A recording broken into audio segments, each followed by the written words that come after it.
Hi, this is one of my fun, playful occult breakdowns of Marvel Avengers Infinity Wars Part 1.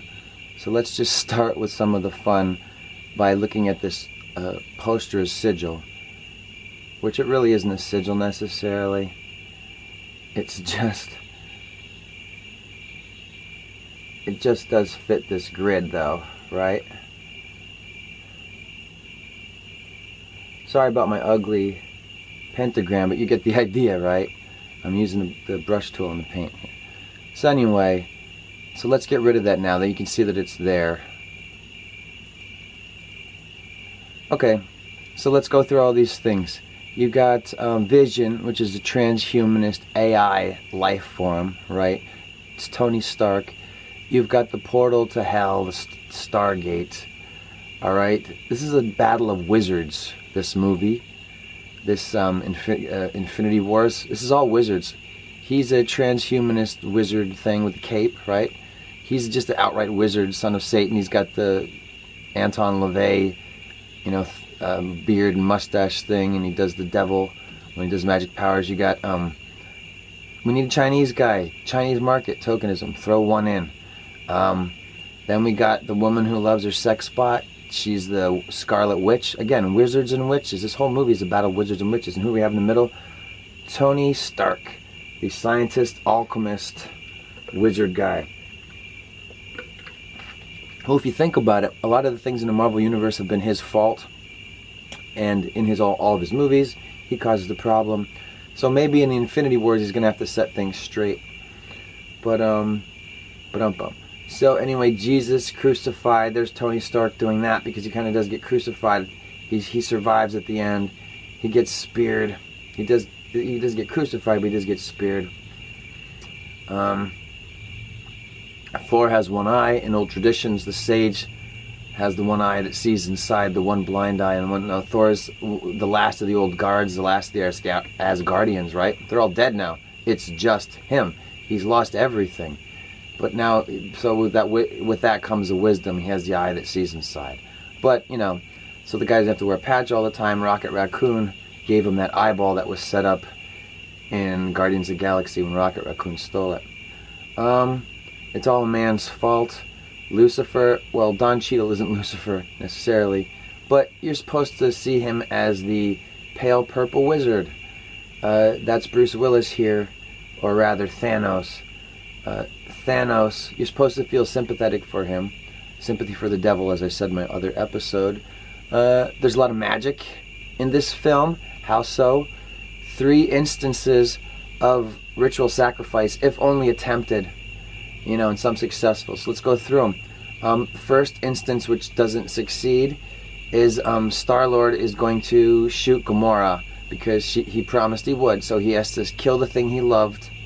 He has to sacrifice the thing he loved. It was an agreement. She's a voluntary sacrifice for him. But she's not a voluntary sacrifice for him.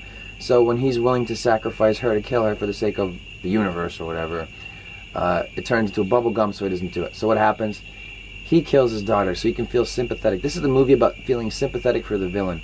You've got all those 15 plus years or whatever of Marvel movies where they say the villains suck. And I'll agree with you. I've done reviews of them. The villains are kind of weak sauce. Well, they give you a villain in this movie, and he's not really a villain. He just has horrible motives, and people are supposed to feel sympathetic to him. They put a lot of money in making this pale purple wizard. Why pale purple? That's their colors in occultism. Pale purple is the color of magic, but it's also bad magic. Like pale purple is bad. I don't know if that has to do anything with the pale horse. I don't think so. But pale purple is not good. It's in that book by Kenneth Grant, or whatever the hell the guy's name is. The Mob Zone. What else do we have? Tons of occultism. Portals all over the place. These guys use these portals to fight Thanos. They jump in and out of portals. Thanos uses portals to get everywhere. Here's a big Stargate thing. Thor makes a new hammer for himself, which is actually an axe, and he calls it Stormbreaker. And he uses a HARP DARPA type machine, wherever there's HARP DARPA type machine, whatever the hell it is, weather control technology, to make his weather control Stormbreaker. It breaks the storms. I'm just kidding about that, but it's fun to put that in. What else do we get? Well, we got the We got a tokenism Asian, and we got also this one too, submissive insect-like anime girlfriend, you know, hey. Then you got Private Parker, I don't want to die, Sarge, I don't want to die, and then they kill him. But they set that up for the whole relationship for Tony Stark. Like, Tony Stark kept saying, you're getting drafted, kid, in all the other movies. And then Spider-Man, at the end of Homecoming, says, I'm not ready for that. And then Tony Stark says, you're drafted now. So then Spider-Man jumps off of his bus, and he's drafted into the Infinite Wars, and he dies.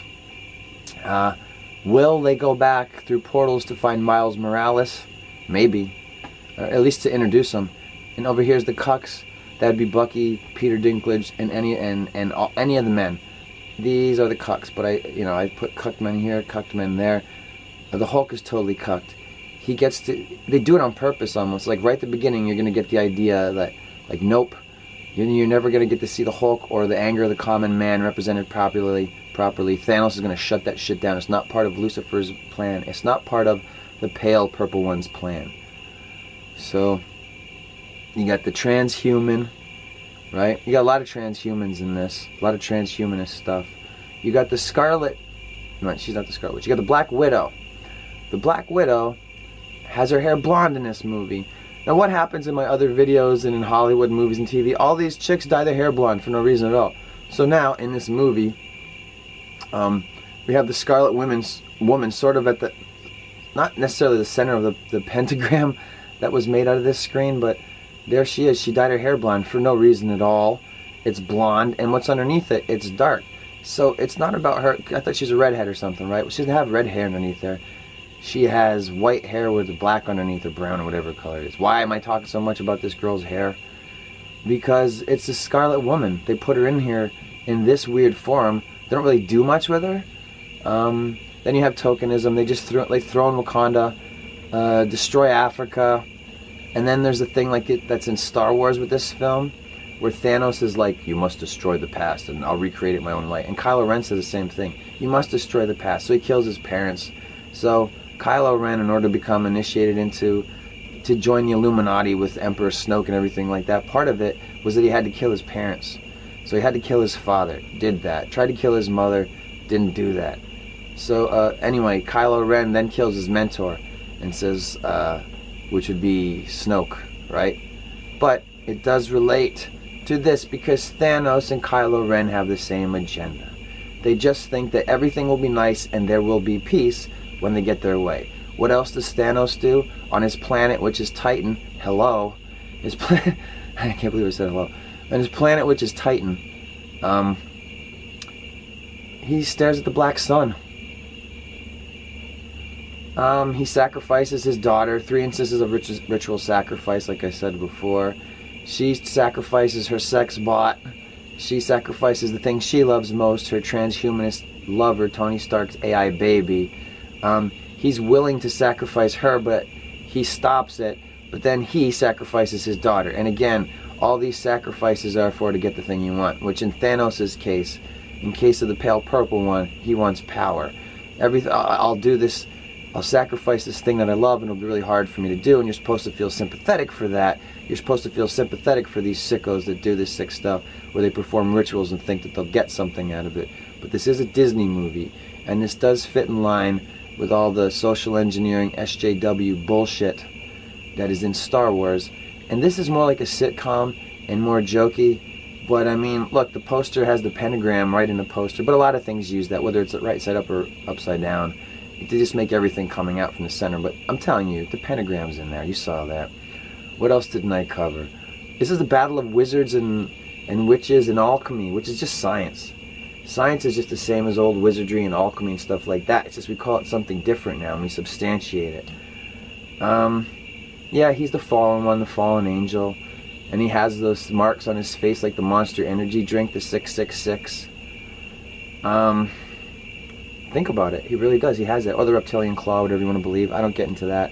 Bland. All the black people don't give him nothing to do. Even when they kill a Black Panther, you get to see his shoulder dissolve, and then Michonne's are like, what's happening? So that's the other thing. They all fade away. They just disappear. Depopulation agenda. That's what this movie is. Could have called it Sympathy for the Devil's Depopulation Program. universally, because that's what this is about. Thanos' whole goal is it's not for love or anything. He just wants to end everything so he can stare at the sun from his own little piece of land, with like half of the people in the universe dead. He wants half of all the life in the universe wiped out, and he does it, and then he destroys the Infinity Gauntlet, and the movie ends. That's all they were supposed to get. Hillary Clinton was supposed to be president, and that was supposed to be the end of the franchise, because there was never going to be a next part. But now they got to make one, because it didn't work as they planned. So, Tony Stark, it's pretty clear to see now, and a lot of people will say the same thing. He's going to be the through thread. So maybe he'll die and hand over the stuff to Riri Williams, but more than likely what will happen is he'll retire from Iron Man and still be alive at the end, maybe, after they use the wishing stones to wish everything back. And then he will have babies with Pepper Potts and that black chick from Wakanda, is that her? I don't know who it is. Yeah, anyway, Riri Williams will be Iron Man, because she's so smart and techie. They made her character like that. And then the rest of them will come back. I don't know what Drax is supposed to be. A guy with muscles. Yeah, that's it. I think I did enough of the movie. Yep, I did the other review, if you want to see that. He's a transhumanist. He's the military-industrial complex. He's an alchemist. Proof that he's an alchemist? He created AI baby called Vision. And that's their future, this transhumanist agenda stuff. Like, people were sad when Vision died, and I was like, I just want him to going, gone. Great. You knew it was coming. But anyway, this movie just ends with him winning. The devil wins. And even at the end, when they do their like little extra scene, way at the end of their somber credits, with just black credits at the end. No dancing around or singing at the end of this film. But at the end of the credits, what they show you is, again, more just horror, because you get to see Nick Fury and the other lady from S.H.I.E.L.D. just melt into dust, but not before they let you know that Captain Lesbian is coming to genderfy the situation. I wanted to say straighten it out, but how could I? It would be insensitive. Yeah, so Captain America in Avengers Infinity War Part 2, he will give his life for the, like I said before, the black, lesbian, Puerto Rican, shaved-headed Captain Americatress. They'll bring him back. They'll just use the wishing stones in the glove, and they'll wish everybody back. Spider-Man, young Spidey will come back. This movie was not for kids. It really was a bummer. People say, oh, it's like The Empire Strikes Back. It's the middle movie of like an arc, so it's got to end bad, to keep, like a cliffhanger. Basically a cliffhanger. It's a cliffhanger of the military-industrial complex fights aliens from another dimension. Dimensional aliens. CERN, portals, other dimensions. All these movies are full of them. The Portal in the Sky, ships dropping down. The ships in this movie were pyramids. They came down as big triangles and landed in Wakanda to destroy it. Africa must be destroyed. By who? By the pyramids. Then they had, how many arms did those Venom monster things that Thanos had to fight the Wakandans have? Did they have like 6 arms or something kind of weird occult number? I don't know. They moved too fast for me to even make sense of them. I don't think I ever saw one of those things properly. To me, it just looked kind of like Venom with extra arms. Yeah, it's just a round them up, a chop them up. They all bite the dust. More people survived than I thought. I don't know that I have anything else to say. Oh, there was the Voldemort guy that was Thanos' helper. He even didn't have a nose like Voldemort and stuff. And again, they're all like wizards. They're like purple magicians and wizards. Thanos' children, which aren't pictured in the poster, except for these two here. There's the sacrifice children of Gamora, I mean. And then there's Nebula. And we got a lot of transhumanism here. We got the last of the old gods. We got Lucifer's reigning supreme over the universe. I mean, he basically got his way. It's like, that's all they want. Like, you saw the ritual now. You saw the ritual. Lucifer won. But the thing is, now they're going to do part 2, so ultimately it has to get thwarted. But they definitely wanted you to care about him. They wanted you to feel emotion for the most baddest bad guy that they've been setting up for 15 years. So I don't like him. he's extremely narcissistic, right? It's everything is for his own selfishness. Oh, it's so hard to do this because of me. It's hard for me. For everything is predicated upon me, the self. I'll be able to rest and everything will be better when it's my way. Me. No arguments, no compromises, just make half of everything disappear. And he didn't even care who disappeared as far as I understand it. What else can I say about this? Oh, when Doctor Strange said, I need to keep that stone alive and you guys can both die, I'm going to protect that stone. I have to protect it even if it means you dying. And then Iron Man and Peter Parker are like, okay, we'll come with you. And then when it comes time to die, remember what also he said? He said, there's only one way this will work, because I went through like 15 million possibilities or whatever he said, and out of 15 million possibilities, only one thing worked. Well, this guy's the center of the fucking Marvel Cinematic Universe right here. So he knows that the key to saving the universe from Thanos, from evil, is Tony Stark, which does make sense. Because Tony Stark, the military-industrial complex, has created crazy, ridiculous, terrible technology, CERN, HARP, DARPA, weather control stuff, Stormbreaker. They made the portal to bring Lucifer here, which is what this fucking is. It's a Stargate. Lucifer's coming through it to claim his throne over the entire universe. And the Earth's not being destroyed. It's just being, what do you call it? Raptured or something like that.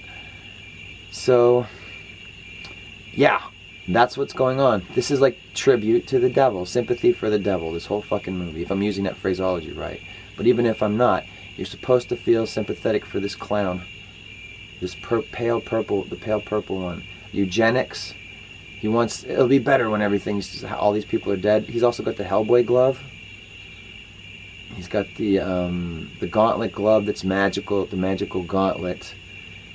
That, well, it doesn't open a portal, but it kind of does, because it's got, the wishing stone, the time stone, all these things in it.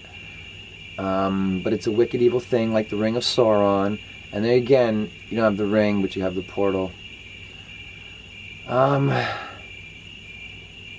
Yeah. I mean, and also Tony Stark will have to set it straight. Like, man created this mess, and those who have the understanding of how to do so will have to uncreate the mess. So that's why Tony Stark is still alive. Plus, by keeping these 3 guys alive here, actually all 4 of these are alive still, they can die off really heroically to save the universe, and then they'll just bring back the wish-em-backs, and they'll wish everybody back in. All these people just all come back, to all get their happy ending. But we're also going to get to see in the next movie parallel worlds where they can introduce new versions of superheroes, or Spider-Gwen, or whatever they're going to do. Bring in Kamala Khan, whatever lesbians, anti-white superheroes they want to bring in, they can start bringing those in. Make everybody that's white a different color. I'm not kidding, but except for the women, there'll be allowed to be a couple white women, but there'll be transhumanists. Oh, what can I say about the Scarlet Woman here? She's the MK Ultra mind control. She's a Sparrow. She's the sex kitten ninja. Like, be beautiful and deadly and kill people. She's the femme fatale, right? Which we now know is a real thing in the real world, because they do this to people. They do this to make spies, and she just is that. So you've got the top secret government people, right? And that's Tony Stark and all these people doing their secret wars for the fate of the planet, while we just kind of say, what's going on? Environmental catastrophes and disasters. What's happening? We don't know what's going on. This is what's going on. They opened a portal to CERN, and this movie is disclosure. They opened a portal to CERN.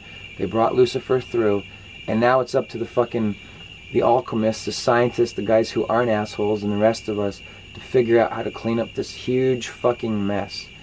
Because this whole thing's got Mandela affected, right? I don't believe the Mandela effect is an actual thing, but I do believe they put tastes or touches or colorings of that into this film, with when he does the history eraser thing and he rewinds time and changes it so he gets his way. So, I mean, isn't that what they say they would do with like the time travel stuff, or the CERN? Not the CERN, I forget what it is. I was just talking about it. You know what I mean? So, lots of portals. Lots of shit. I think I covered everything. Private Parker. Yeah, I did that. You're in the Army now, kid. Remember I kept saying that? In my older reviews, I said, hey, kid, you're joining the Army. You join the Army. He's like, I don't want to join the Army. I'm not ready yet.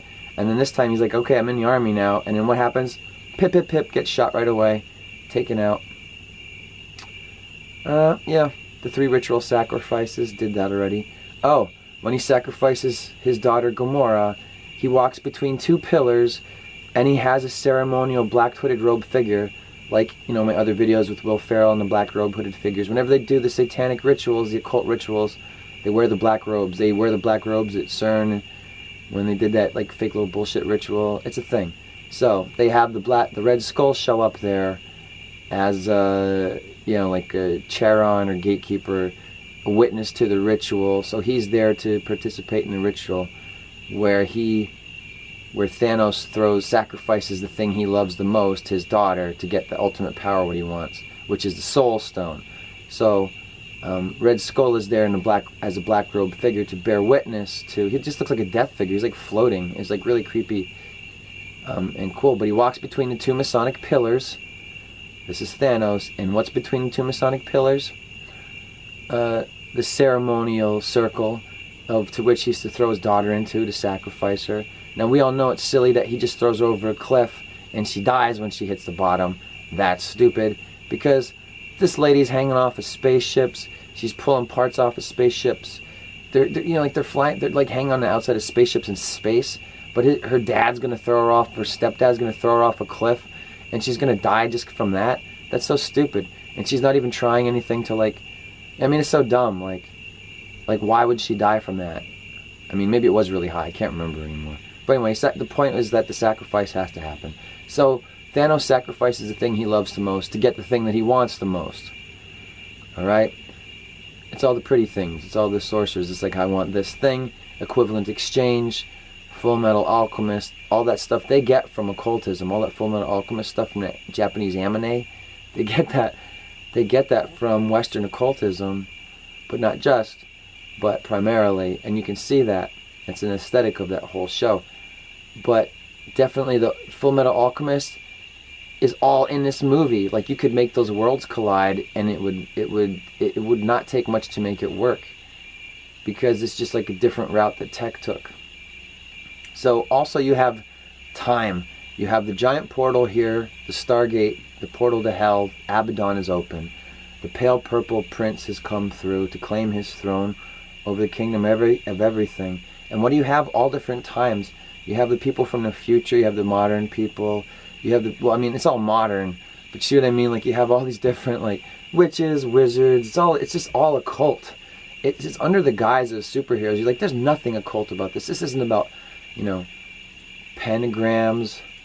This isn't about the pentagram or the upside down star or harp or DARPA or any of that shit that you talk about. But it is. It's very transparent. See how his shoulders and the glove draws in, and this goes across here. It's all right in there. And then you also have, you know, like pyramids, but they're in. It's all, this whole thing grids out to triangles, and that's not just because I'm making lines and you can grid everything out. It does. It probably, somebody more sophisticated than me and somebody who went to a different school, a different artist school to learn those types of secrets, may come up with something different than I did. But anyway, let's take that all away now. So yeah, that's what's going on. This is a big occult sandwich from Disney, of course. And what are the colors? The colors they always use, the colors of the changing sky from pollution. The sky used to be blue. I grew up with it. The older I got, the more the sky became, yeah, on a sunset you're going to get the orange, red, and purple. But the sky's more orange, red, and purple, you know, through my lifetime than it's been. They use this color scheme in lots of advertising and stuff, this red, purple, and yellow. Now, I don't know what the color is, if it's just attractive to the eye, but they use it a lot, and they're using it here. So maybe that could be one last thing, but why? Why always? Oh, Thanos' children, when they bleed, they have blue blood. They have horns. They just look like outright demons. Thanos' children come, and they all look like demons, and they have horns, and they're huge. They're Nephilim. They're giant angels, because he's a fallen angel. So all of Thanos' children, except for Gamora, the sacrifice, the good one, all of his children are blue bloods. Well, actually, she's short too. But the rest of them are big giant monsters, right? They're the Nephilim. So these are his adopted children, right, or whatever. I don't know. they're all his adopted children, right? He makes these kids. So basically they're just like, you know, puppets of Thanos, the children of Thanos. Just, he cares about them in his own selfish way, and they're disposable. You know, it's all ultimately goes back to him. You're supposed to feel sympathy for the devil, sympathy for this ultimate, you know, evil. He's the devil symbol. He's supposed to be bad. And then you have all those people that play with the devil and all this stuff, and everybody gets burned. And then there's only one of the gods left. And, you know, the rest is just fodder. They don't really do anything. Comic relief. Too many jokes in this movie. Too much jokey joke, in my opinion. Yep, that's enough. Not much to say about Bucky. He dies. There was no Hawkeye in this film. The guy with the bow and arrow. They'll bring him back in part 2. Like I said, whoever lived in this movie will get to die at least once. And at the end of it all, they'll get to be wished back so that they get a happy ending so they can move on with a new era of the Marvel movies. But anyway, a lot of weirdness. A lot of ritual stuff. The same ritual 3 times. You must sacrifice the thing you love the most to get what you want. Which in this case is a universal depopulation. So, yeah. I hammered it into the ground. I think that's enough. But I think I gave a lot. I probably missed 3 things, but I got what I wanted to get. I think I nailed enough of it. So that's it. Thanks for sticking around. I appreciate it. Don't forget to subscribe or like. I don't know. That's it.